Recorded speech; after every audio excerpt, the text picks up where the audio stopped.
Assalamualaikum dear students, welcome to Brightway Science Academy। अगर आप हमारे चैनल पे नए हैं तो हमारे चैनल को सब्सक्राइब करें, वीडियोस को लाइक करें, शेयर करें और वीडियो को आखिर तक देखें ताकि आपको बेहतर तरीके से समझ आ सके। तो आज का हमारा टॉपिक है why do atoms form chemical bond. Atoms chemical bond क्यों बनाते हैं।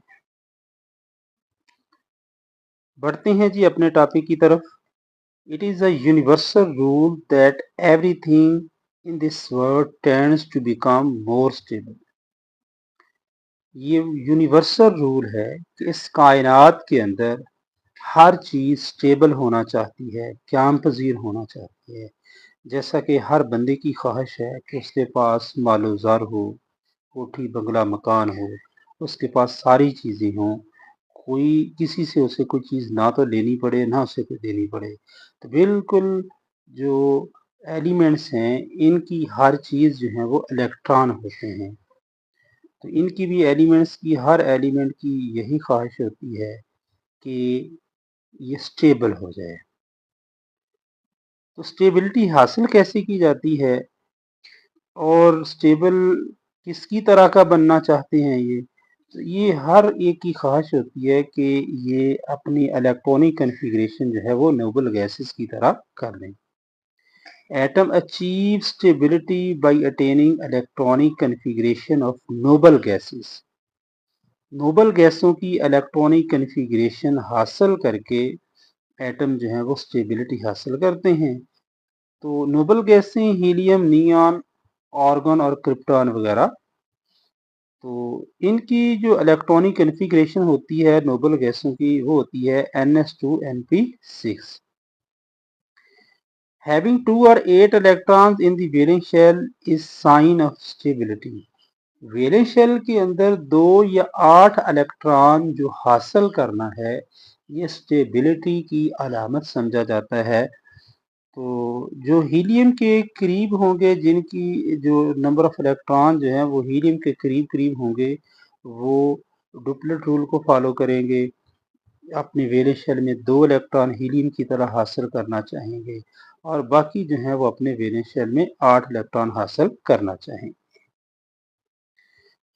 तो अब यहाँ पे ये 2 और 8 इलेक्ट्रॉन हासिल करने के लिए जो रूल फॉलो करते हैं वो है ऑक्टेट रूल और डुप्लेट रूल।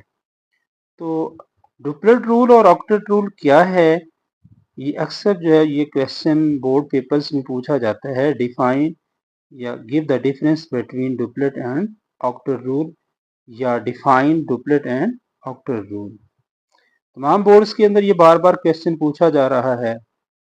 तो डुप्लेट रूल की तरफ बढ़ते हैं। Attaining 2 electrons in the valence shell is called duplet rule. किसी भी एटम का वैलेंस शेल में 2 इलेक्ट्रॉन हासिल करने का जो प्रोसेस है ये हासिल करना जो है उसको डुप्लेट रूल कहते हैं। And attaining 8 electrons in the valence shell is called octet rule. Valence shell में 8 इलेक्ट्रॉन हासिल करने को ऑक्टेट रूल कहते हैं। The noble gases do have 2 or 8 electrons in their valence shell। Noble गैसें जो हैं इनके वैलेंस शेल में या तो 2 इलेक्ट्रॉन होते हैं या फिर 8 इलेक्ट्रॉन होते हैं। It means all the noble gases have their valence shell completely filled। इसका मतलब ये है कि वैलेंस शेल जो हैं इनका आखिरी शेल मुकम्मल तौर पे फिल होता है, ना तो इनके पास जो है वो कोई इलेक्ट्रॉन जो है वो देने की और ना कोई हासिल करने की गुंजाइश बाकी होती है। Their atom do not have vacant space in their valence shell to accommodate extra electron। इनके वैलेंस शेल में किसी भी अजाफी इलेक्ट्रॉन को हासिल करने की, अकोमोडेट करने की कोई जो है वो जगह नहीं होती। Therefore noble gases do not gain, lose or share electron। Noble गैसें helium, neon, argon, krypton, xenon और रेडॉन ना तो ये इलेक्ट्रॉन गेन करती हैं ना इलेक्ट्रॉन लूज करती हैं, यानी ना इलेक्ट्रॉन हासिल करती हैं ना इलेक्ट्रॉन देती हैं। That is why they are non reactive, यही वजह है ये नॉन रिएक्टिव होते हैं।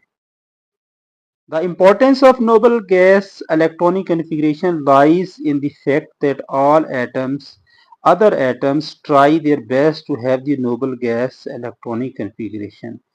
तो नोबल गैसों की अहमियत यही है कि हर जो एटम है उसकी ख्वाहिश है कि उसकी इलेक्ट्रॉनिक कन्फिग्रेशन जो है वो नोबल गैसों की इलेक्ट्रॉनिक कन्फिग्रेशन की तरह हो जाए। For this purpose atom combine with one another, इस मकसद के लिए एटम एक दूसरे के लिए मिलते हैं। तो यही हमारा क्वेश्चन था कि एटम्स क्यों आपस में जो है वो केमिकल बॉन्ड बनाते हैं। तो एटम्स जो हैं वो स्टेबिलिटी हासिल करने के लिए आपस में बॉन्ड बनाते हैं, या दूसरे अल्फाज में हम कह सकते हैं atoms form chemical bond to achieve stability by acquiring inert gas electronic configuration. जो इनर्ट गैसेस हैं यानी जो नोबल गैसें जिनको कहा जाता है, उनकी इलेक्ट्रॉनिक कन्फिग्रेशन हासिल करने के लिए जो है वो एटम्स आपस में रिएक्ट करते हैं। तो ये जो स्टेबिलिटी है ये तीन तरह से जो है वो हासिल की जा सकती है, यानी ऑक्टेट और डुप्लेट रूल को फॉलो करने के लिए तीन मेथड्स हैं। सबसे पहला मेथड ये है कि an atom can accommodate 8 electron in its valence shell in three ways. Number one, by giving valence shell electron if they are less than 3 to other atoms.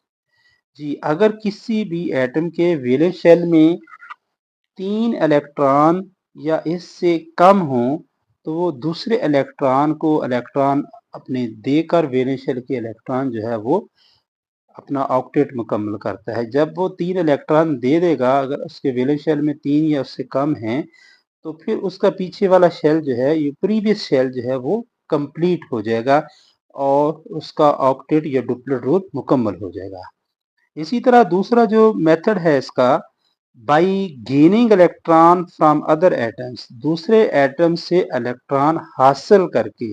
If the valence shell has 5 और more electron in it, अगर किसी atom के valence shell में 5 या उससे ज्यादा electron हैं तो वो दूसरों से इलेक्ट्रॉन हासिल करके अपना ऑक्टेट मुकम्मल करेगा। तो तीसरा जो मेथड है वो है by sharing valence electron with other atoms. It means यानी दूसरों के साथ इलेक्ट्रॉन शेयर करके जो है वो अपना वैलेंस शेल मुकम्मल किया जाता है। It means every atom has natural tendency to have 2 or 8 electrons. इसका मतलब ये है कि हर एटम का ये रुझान होता है कि वो अपने वैलेंस शेल के अंदर 2 या 8 इलेक्ट्रॉन जो है वो हासिल करे। The atom having less than 2 or 8 electron in their valence shell are unstable.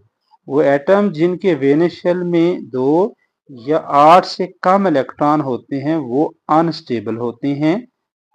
Know the question arises, अब सवाल ये पैदा होता है कि that how can we identify the way an atom react, हम किस तरह जो है वो इसकी पहचान कर सकते हैं कि एक एटम जो है वो रिएक्ट करेगा। The position of an atom in the periodic table indicate its group number, periodic table के अंदर जो इसकी पोजीशन है वो इसकी ग्रुप नंबर को जाहिर करती है। As we have studied in chapter 3 the group or periodic table, chapter 3 in ninth class, the group number is assigned on the basis of valence shell electron. जो ग्रुप नंबर है वो valence shell के जो electron है उसकी बना पे जो है वो अकोमोडेट किया जाता है या उसको असाइन किया जाता है, दिया जाता है।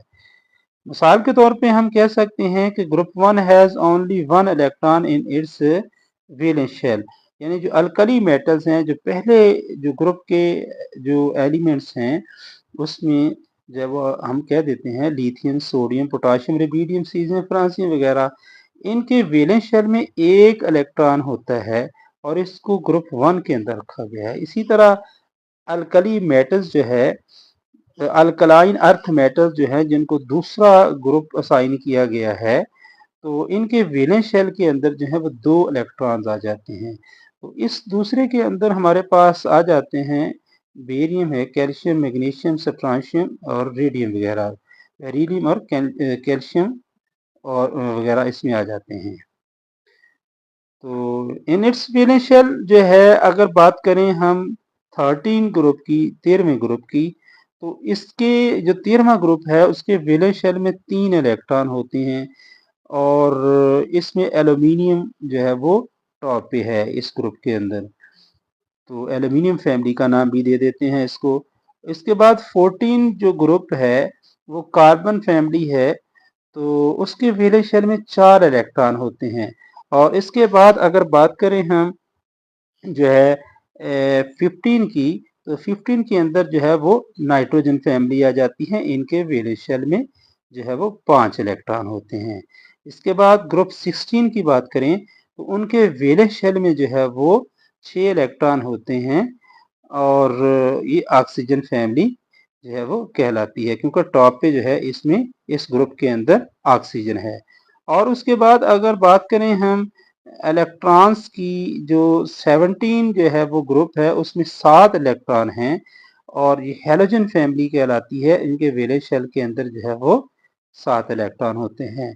और इसके बाद 18वां ग्रुप जो है उनको ट्रांजिशन हम नाम देते हैं कि ये जो है वो नोबल गैसें हैं और इनका वैलेंस शेल मुकम्मल है। इनके वैलेंस शेल में या तो 2 इलेक्ट्रॉन होंगे जिस तरह हीलियम के अंदर है, और इस या तो जो है फिर इसमें 8 इलेक्ट्रॉन्स होंगे। तो असल में जो है mode of reaction of an atom depend upon its number of valence shell electron. तो जो मोड ऑफ रिएक्शन है एटम का, इसका इन्हिसार जो है वैलेंस शेल के इलेक्ट्रॉन के ऊपर होता है।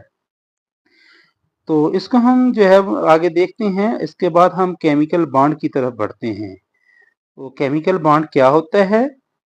तो a chemical bond is defined as a force of attraction between atoms that holds them together in a substance.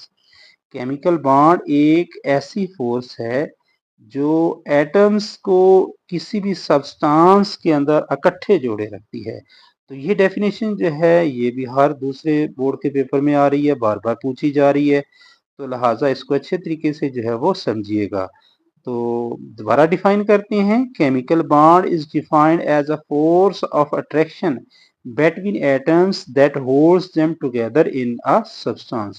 Chemical bond ऐसी फोर्स है जो किसी भी सब्सटेंस के अंदर एटम्स को इकट्ठे जोड़े रखती है। In other words, during bond formation there is some force which holds the atom together. तो दूसरे अल्फाज में हम कह सकते हैं कि जब बॉन्ड फॉर्मेशन होती है तो इसके दरमियान कोई फोर्स है जो एटम्स को इकट्ठे जोड़े रखती है और उसी फोर्स को हम केमिकल बॉन्ड का नाम दे देते हैं। तो ये केमिकल बॉन्ड जैसा कि हमने पहले पढ़ा है ऊपर, ऑक्टेट रूल और डुप्लेट रूल जो है उसकी बेस पे जो है वो केमिकल बॉन्डिंग होती है। तो दोबारा इसको डिफाइन कर देते हैं ऑक्टेट रूल को।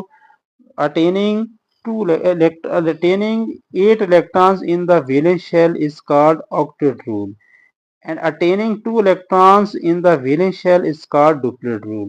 वैलेंस शेल में 2 इलेक्ट्रॉन हासिल करने को डुप्लेट रूल कहते हैं और वैलेंस शेल में 8 इलेक्ट्रॉन हासिल करने को ऑक्टेट रूल कहते हैं। तो this octet rule only symbolize that noble gas electronic configuration should be attained by atoms when they combine or react.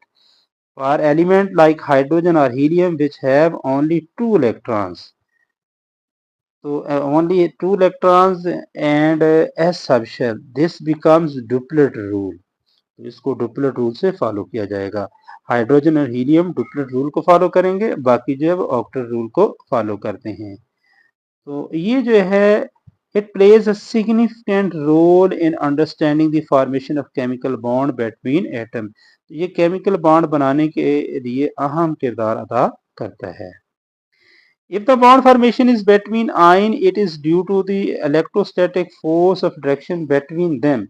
अगर बॉन्ड जो है वो आयंस के दरमियान है तो ये उसके दरमियान जो इलेक्ट्रोस्टैटिक फोर्स है, इलेक्ट्रोस्टैटिक फोर्स अपोजिट चार्जेस के दरमियान जो फोर्स ऑफ अट्रैक्शन पैदा होती है, मुखालिफ चार्जेस के दरमियान जो फोर्स ऑफ अट्रैक्शन पैदा होती है, उसको इलेक्ट्रोस्टैटिक फोर्स ऑफ अट्रैक्शन कहते हैं, उसकी वजह से होगा।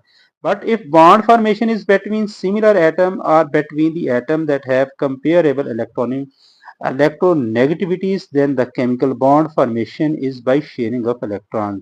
अगर ये केमिकल बॉन्डिंग जो है दो कंपेरेबल यानी तकरीबन बराबर बराबर इलेक्ट्रोनेगेटिविटी रखने वाले एटम्स के दरमियान होगी, तो फिर ये शेयरिंग ऑफ इलेक्ट्रॉन की वजह से होगी। This sharing of electron may be mutual और वन साइडेड। इंशाल्लाह आगे पढ़ेंगे हम जाके कि शेयरिंग या तो ये शेयरिंग ऑफ इलेक्ट्रॉन की वजह से होगी या जो है वो वन साइडेड होगी। म्यूचुअल शेयरिंग का मतलब है दोनों एटम इलेक्ट्रॉन शेयर करेंगे या सिर्फ एक ही शेयर करेगा। अगर म्यूचुअल शेयरिंग होती है तो उसको हम उस तरह की बॉन्डिंग को हम नाम दे देंगे कि ये कोवलेंट बॉन्ड है। अगर वन साइडेड होती है तो हम इसको नाम दे देंगे coordinate covalent bond. When two approaching atoms come closer, the attractive as well as repulsive forces become operative। जब दो एटम एक दूसरे के करीब आते हैं तो दोनों अट्रैक्टिव और रिपल्सिव फोर्सेस जो हैं ऑपरेटिव हो जाती हैं, एक्ट करती हैं।